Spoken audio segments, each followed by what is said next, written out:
Financial IQ is a very interesting term because I really believe you're born with a great ability in some cases, and in some cases you're not born with any ability whatsoever. No different than in sports where somebody gets up and can just smack a home run or hit a golf ball better or play tennis better.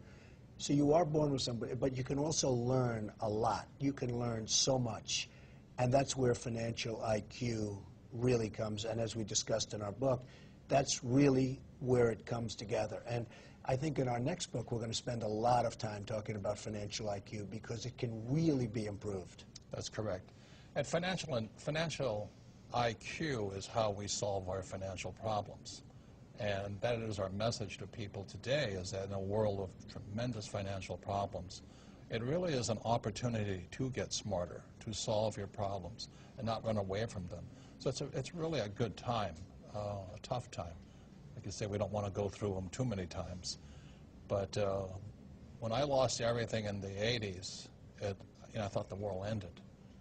But in retrospect, today it was a good thing. I didn't declare bankruptcy, paid my creditors back, and fought back. I think that gives me strength today to take on this one.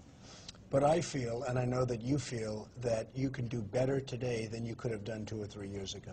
Absolutely. When the last crash was that savings and loan crash in the 80s, and the stock market crash of 87, and it was the best time because everybody was crying the blues. Everybody was saying, "Are you nuts? You're buying real estate?"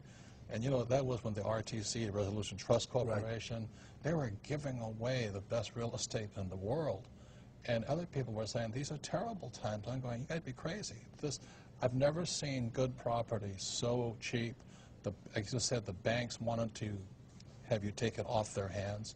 So it was really a good time. We're in the same time now, and people again crying the blues. Except today, I think it's a lot more severe. Yes. The banks are bigger. They're much weaker. It used to be the savings and loans. Now right, it's the biggest banks in the world. You look right, at Citibank, it's a total catastrophe. You look at some of the biggest banks in the world, they're total disasters. I mean, they've got major, major problems.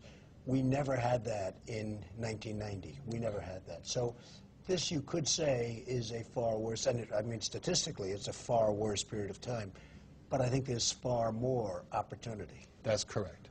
I have never seen it so good because it's bad. Unfortunately, it's bad for many people. And again, that's why I'm saying we get together and we want to encourage people to keep going. Don't give up because you faced your challenges, I faced my challenges.